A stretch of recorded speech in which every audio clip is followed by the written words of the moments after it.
teman-teman, balik lagi di channelnya Dani. Kali ini aku ada di Hotel The Farm Fortuna, Malioboro, Jogja. Ini hotel, sebenarnya aku udah tahu hotelnya udah dari lama banget. Dulu sebelum pandemi udah 2 kali kita nginep di sini. Cuman waktu itu kita belum gila sama sepeda. Udah nyepeda tapi belum tergila-gila. Dan di sini tuh asik banget karena ini tuh hotel yang cyclist friendly. Jadi aku nitip sepeda itu di bawah. Dan ketika butuh sepeda pagi-pagi langsung security atau apa sih istilahnya yang di resepsionisnya tuh langsung tak ngambilin gitu. Jadi kita nggak perlu takut lama-lama.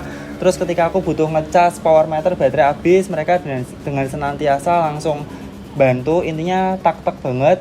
Dan kebetulan di bawah itu ada rental sepeda ya cuy ya. Jadi kalau kamu ke Jogja nggak bawa sepeda bisa pinjam di sini.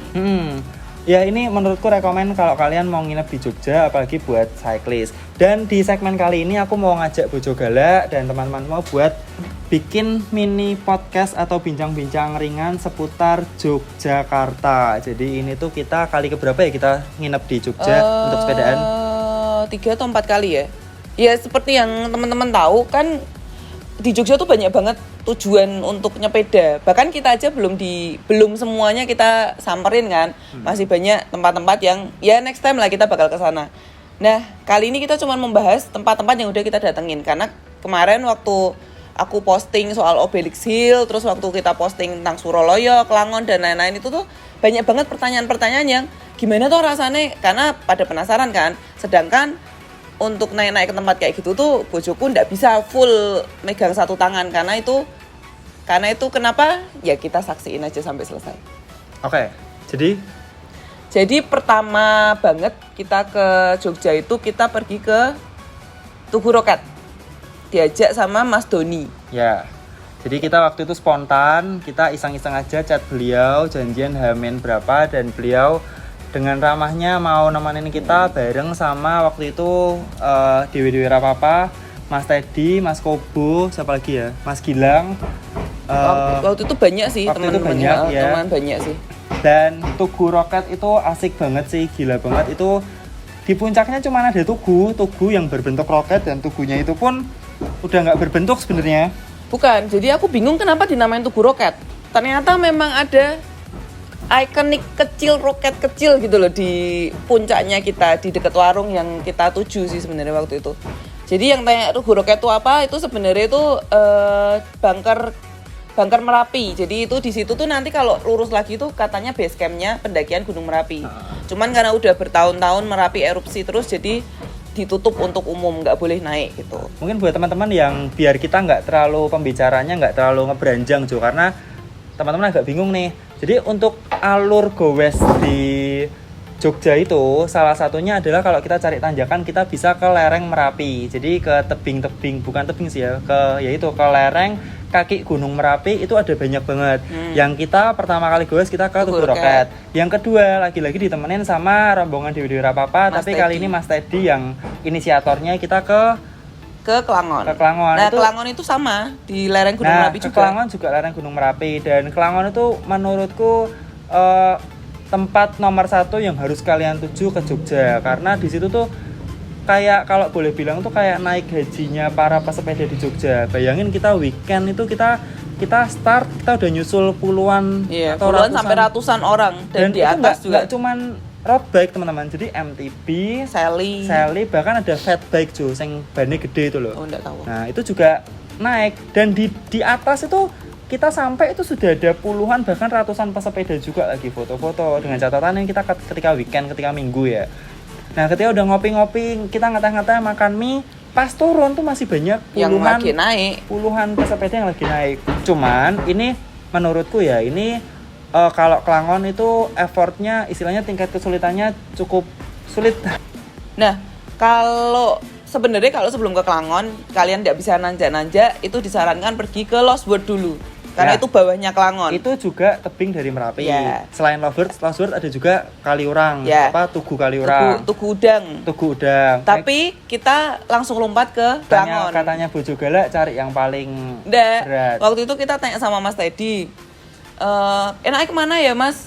Buat besok kita ke Jogja nih. Yaudah Kelangon aja Mbak, karena kalau ke Jogja tuh belum sah kalau belum ke Kelangon gitu, kalau belum sepedaan ke Kelangon gitu. Oh ya udah kita ikut aja ke Mas Teddy. Nah setelah dari Kelangon kita baru tahu kalau ternyata ada Lost World sama Tugu Udang itu. Nah tapi mungkin Lost World dan Tugu Udang itu masih istilahnya levelnya masih di bawahnya. Intinya Kelangon, tuh gitu. kayak apa ya, intinya kalau kalian mau nyoba ke Jogja bisa ke daerah Kaliurang, nanti dari Kaliurang banyak tempat-tempatnya. Destinasi. Mungkin nanti di channel ini akan aku bikinin playlist Gowes di Jogja, jadi kalian bisa ada alternatif buat ke Jogja itu mau kemana aja. Yang jelas yang kalau pengen lebih enak lihat di channelnya Doni Andika karena dia sesepuhnya pergowesan di Jogja. Iya benar sekali. Oke, terus itu kalau kita yang nanjak. Nah, terus kita ketiga ya berarti. Kali ketiga ke sini kita bareng sama Holy Crank. Oh iya. Nah, bareng sama Holy Crank itu gowes dari Semarang ke Jogja, dan di Jogja kita Nanggulan.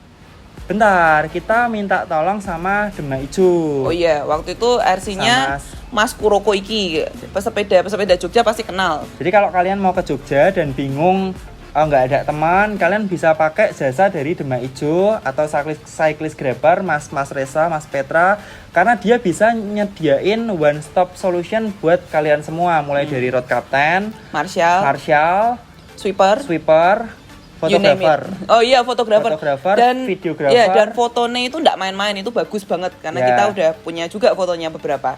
Demak Ijo oke lah, bagus banget kalau kalian cari koleksi foto-foto ketika di Jogja. Kalau kalian mau gowes konten. Nah, waktu itu kita ke Geblek Pari Nanggulan. Itu lagi viral banget karena sebelumnya Mr. LM, Miss LM dan kawan-kawannya tuh gowes ke sana. Dan apa ya, rutenya syahdu ya cuy ya. To be honest, for me yang nggak suka datar, a little bit boring. Ini aku jujur-jujuran aja. Tapi untuk medok untuk Inggris. Medok channel mujur, di sini medok aku tok ngono lho. Tapi untuk orang-orang yang kita mau gowes konten, oh itu bagus banget di situ buat foto-foto, buat video itu bagus banget. Dengan catatan jangan pakai baju warna kuning atau hijau. Betul. Karena sekeliling kamu tuh warnanya cuma kuning dan hijau, dan ya mendingan pakai baju yang warna-warnanya tuh kontras, biru, ungu, yang pokoknya kontras merah gitu-gitu. Tapi buat kalian yang mohon maaf yang pesepeda yang barusan atau pengen menikmati Jogja tapi nggak susah, nah ini wajib kalian coba. Ya, tapi perlu digarisbawahi rutenya agak panjang, jadi butuh effort juga sekitar 60 kilo sampai 70 ya. 70 kilo 60 sampai 70 kilo buat PP dari kota, dari Tugu waktu itu kita ke itu daerah Kulon Progo, ke daerah Geblek Pari Nanggulan. Aku udah bikinin vlognya, kalian bisa lihat lebih detail di atas ini.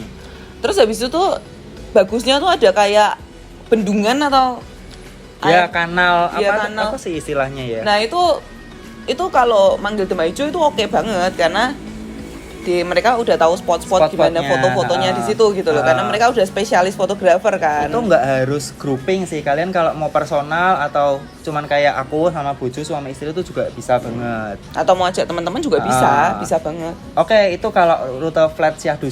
Sebenarnya kalau rute flat tuh Jogja banyak banget. Kota-kota buat kalian yang pengen napak tilas mungkin ke Keratonan itu juga bisa banget, alun-alun kidul, terus ke Tugu, terus kita malah sebenarnya belum pernah ya cuy ya ke napak tilas, maksudnya gowes keraton. Belum, karena setiap kali kesini aku selalu diajak tanjakan. Training camp. Di sini tuh enggak liburan, ini training camp. Oke, terus ini masih satu sisi dengan Kulon Progo dengan Geblek Pari Nanggulan. Ternyata kalau kita berarti ke barat, masih ke barat lagi, kita bisa nemu tanjakan yang ternyata lebih berat dari semua tanjakan yang pernah aku lalui. Jadi so far ini tanjakan terberat di Jogja. Bukan cuma di Jogja, cuy. Bahkan dari semua tempat, semua tanjakan yang sudah aku lalui, ini adalah yang paling susah. Tanjakan Puncak Suroloyo. Nah, ini tuh gila banget. Gila banget. Nanti vlognya bakal tayang. Tapi yang jelas Suroloyo itu penuh dengan tanjakan-tanjakan putus asa. Pokoknya intinya kalau mau naik ke sana kalian harus sediain crank depan yang kecil sama sprocket belakang yang besar. Iya, terus juga sedikit masukan, kalau memang ada mobil loadingan, better loading ke bawah. Itu tadi kalau kita ke Suralaya itu nanjak-nanjak sih. Terus yang berikutnya hari ini pagi tadi diajak sama teman-teman dari MLY main lagi yuk. Mancal lagi yuk. Oh, mancal lagi. Mancal yuk, kayaknya mana ada lagi. Mancal yuk gitu. Ora, ada lagi. MLY. Okay. Lah kan mancal kan ML, mancal yuk. ML yuk. ML yuk. Nanti malam. Jadi teman-teman MLY itu mayoritas ternyata goweser korban pandemi. Sebenarnya mirip kayak Bojogala.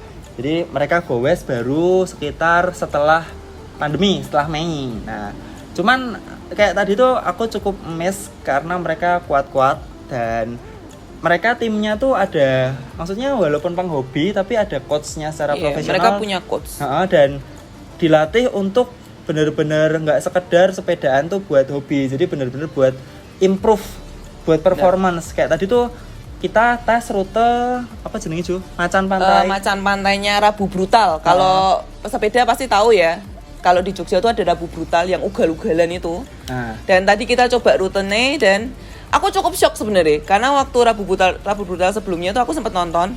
Itu ada satu orang, aku lupa namanya siapa. Itu dia sempat solo sprint. Bukan sprint. Nge-break gitu ke depan. Bukan nge-break juga. Jadi dia udah ninggalin peloton itu sudah jauh banget, Ju. Dan dia tuh narik sendiri sekitar I don't know, mungkin sekitar 5-7 kiloan dia sendirian dan itu tuh full speed 50 kilo per jam. Lebih mungkin. Dan bahkan tadi aku dengan effortku tadi yang sudah ngoyo narik di depan itu aku cuma bisa mentok 33 km per jam. Dan aku tidak bisa bayangin 50 km per jam narik sendiri itu gimana rasanya. Kalian kalau mau nyoba ikut Rabu Brutal ya boleh. Tapi kalau misal mau santai-santai mungkin bisa kontak teman-teman dari Mancal lagi yuk. Pasti mereka mau nemenin. Benar. Ya maksudnya nggak terlalu ugal-ugalan speednya. Kayak tadi ada 2 peloton. Si bojoku ikut peloton yang banter-banter, aku ikut peloton yang santai di belakang gitu. Nah, oh ya, tapi ingat Jo, kalau misalnya kamu mau ke Jogja, misalnya kowe mau ke Jogja dan belum ada bayangan gitu. Aku mau ini nih, mau nginep di mana ya? Aku bingung. Itu di Davam pun juga nyediain rute-rute untuk nyepeda. Jadi kamu pilih aja gitu loh, mau kemana gitu, tinggal ngomong. Nanti di Davam itu ada paket untuk sepedaan Jo. Sebenarnya udah ada paket yang jadi. Sudah ada paket yang jadi itu ada 3 teman-teman tinggal destinasi. Kontak aja, tinggal lihat ada paket yang udah jadi. Atau mau request juga bisa. Tapi kalau mau request bisa juga gitu loh. Siapa tahu nanti RC-nya aku yang dikontak gitu loh. Kan lumayan dapat job. Bener gak sih? Oh ya boleh. Terus aku sweepernya di belakangnya. Iya, masuk. Nah, terus itu tadi rute kita pagi ini. Nah, overall aku sukanya di Jogja tuh selain suasananya, pas sepedanya ramah-ramah, itu adalah cuacanya. Iya, sepanas-panasnya di Jogja, lebih panas di Semarang. Jadi kayak udara nih barang itu tuh nggak ngep gitu loh di sini tuh kayak kamu bisa mendapatkan oksigen dengan baik. Iya ya, ngomongnya. Ya intinya adem lah. Enak lah. Adem sih aduh kayak jam 8 di sini tuh. Jam 8 di Jogja ya setara kayak jam 7 di Semarang kurang lebih. Terus mungkin karena angin selatan Australia, Samudra Hindia gitu, Samudra Indonesia ya. Anginnya tuh adem. Beda kayak Semarang anginnya Pantai Utara anginnya hangat dan kering gitu. Bener. Apalagi kalau nanjak-nanjak. Jadi di sini rekomen banget lah buat kalian yang mau mau gowe santai, mau nyari tantangan juga banyak. Dan perlu digarisbawahin di Jogja tuh banyak base camp dari tim-tim besar. Yang aku tahu tuh ada Mula, ada Rojai juga. Ya itu kenapa milih Jogja buat jadi base camp? Ya mungkin karena treknya. Ya karena konturnya. Di Jogja itu flat ada, kayak tadi trek Rabu Brutal Macan Pantai itu tantangan banget Jo sebenarnya. Nah sekarang aku jadi tahu kenapa atlet-atlet yang dibina di Jogja itu kuat-kuat. Karena latihan mereka nggak main-main. Tadi kan aku sudah ngerasain sendiri dan di Semarang itu aku dengan effort kayak tadi bisa narik speed 38 tadi cuma 33 Jo. Jadi aku ngerti gitu loh kenapa mereka bisa strong karena latihannya mereka juga nggak main-main gitu loh. Dan kenapa MLY yang kebanyakan pesepeda pandemi itu kuat-kuat? Ya karena mereka latihannya di situ juga gitu loh. Ngeri. Ya nggak cuma teman-teman MLY ya. Kemarin waktu kita ke Suralaya. Itu bareng teman-teman. Ya sebenarnya sama Vincent udah pernah ketemu, yang Ya, lainnya kita sama- baru pertama kali ketemu. Ya enggak, Ana juga udah Ya, beberapa kali. Bang Ro sama William tuh walaupun kelihatannya Badannya badannya gede. gede tapi nanjaknya strong coy, luar biasa. Ngeri. Ada Nael juga. Bahkan bojoku dikepreti. Ya seru sih Jogja, seru ya karena dengan konturnya yang seperti itu, datar ada, nanjak ada, siadu, jadi banyak pesepeda kuat di sini. Iya, bener. Tapi buat kalian yang gowes happy itu juga ini enak banget sih, rekomen banget. Dan- Aliran Seli Sesat juga pernah ke Surabaya ya? Oh, pernah. Nah, Ngomongin ini Dian, mah nganggo Seli wis moga-moga. sesat banget tak kandani. Terus tadi aku sempet di DM sama admin aliran Sali Sesat, mereka mau naik Suralaya masih naik lagi 7 kilo. Ya bisa dibayangkan itu seberat apa? Ya. Ya mereka. Nah, kalau yang mau naik Seli mau nyoba rute-rute yang Gila. menantang gila Di dan Semarang tapi ya, di Semarang. ya base campnya aliran Seli Sesat di Semarang, tapi kalau misalnya kalian mau nyoba misalnya di Jakarta atau di Jogja atau di Solo, mereka juga sering kok bikin acara yang Nanti ikut touringnya mereka. nah bener, yang naik Seli mau nyari rute sesat langsung hubungi adminnya aliran Seli Sesat. Tapi serius, ini sebenarnya masih banyak banget rute yang bisa dieksplor. Ya. Kita belum ke Mangunan, Kita belum kita ke Waduk Sermo, Waduk Sermo, belum ke Losworth, belum ke kita Losworth. belum ke pantai di Wonosari. Wonosari Ya. itu pantainya ada banyak banget. Dan sebenarnya masih ada satu lagi sih yang bikin aku penasaran juga. Apa, Kuy? Goa Kiskendo. Itu katanya 11-12 sama Suralaya. Nah, mungkin aku belum cukup kuat untuk ke sana, tapi aku penasaran. Jadi next Berarti Surabaya juga dibaleni nanti. Suralaya dibaleni, tapi untuk sekarang aku mau ke tempat-tempat baru dulu. Jadi- Tapi tuh ini tuh mirip kayak Bali. Jadi dari pusat kota tuh nggak terlalu jauh. Ya. 70 kilo, 60 kilo. PP. Intinya buat kamu kalau check in dan jam 12 harus sudah check out, itu masih nyandak banget. Iya. Masih dengan catatan kalau apa ya, jangan terlalu lama nongkrongnya ya.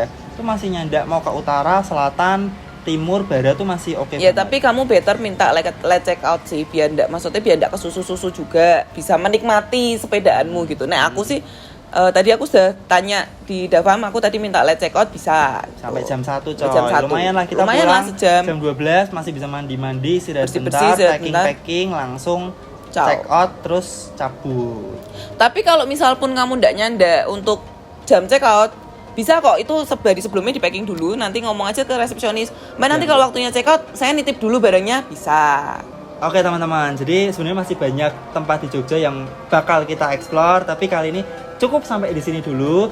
Ini podcast super duper spontan, tapi ternyata durasinya cukup panjang. Oh, sebulannya wis 18 menit. 18 menit deh. Dan ini mengalir tanpa cut, tanpa edit, nanti bakal langsung diupload. Dan nanti dibikinin playlistnya Jo. Jadi kalau mungkin kalau Mas Doni itu sudah banyak banget yang di Jogja di mana aja, tapi mungkin mau nyari referensi lain bisa dilihat di channelnya Doni Jika. Teman-teman dari Semarang kalau mau ke Jogja minta ditemanin, ajak saya juga enggak apa-apa. Dibayari ya tapi ya hotelnya ya. Tapi kalau ke sini mau diminta tolong sama Mas Doni dan tim Dewi Rapapa itu, mereka semuanya itu lucu-lucu dan ramah-ramah. Karena kemarin sempat aku sehari itu sempat ditinggal sama bojoku. Jadi aku ikut timnya Dewi Rapapa itu ke Obelix Hill. Dibuat vlognya enggak karena saya tidak bisa megang pakai tangan satu sambil nyepeda. Tapi itu untuk pemula pun Obelix Hill bukan ada beberapa spot yang tinggi tapi cukup bisa terjangkau Jo. Nah, siapa tahu gitu kalian pemula dalam nanjak-nanjak mau nyoba ke Obelix Hill, boleh banget. Terus boleh juga mungkin kontak Mas Doni, siapa tahu Mas Doni lagi senggang, ada waktu senggang bisa nemenin, bisa juga. Mas Doni tuh ramah kok, enggak nyokot. Oke, mungkin sekian dulu video kali ini. Kalau ada pertanyaan dan saran, jangan sungkan tulis di bawah, tulis di kolom komentar. Kalau ada masukan juga boleh. Udah Jo, ada tambahan? Udah, Cukup ada ya? tambahan. Oke, sampai jumpa di video berikutnya. Tetap sehat dan tetap semangat.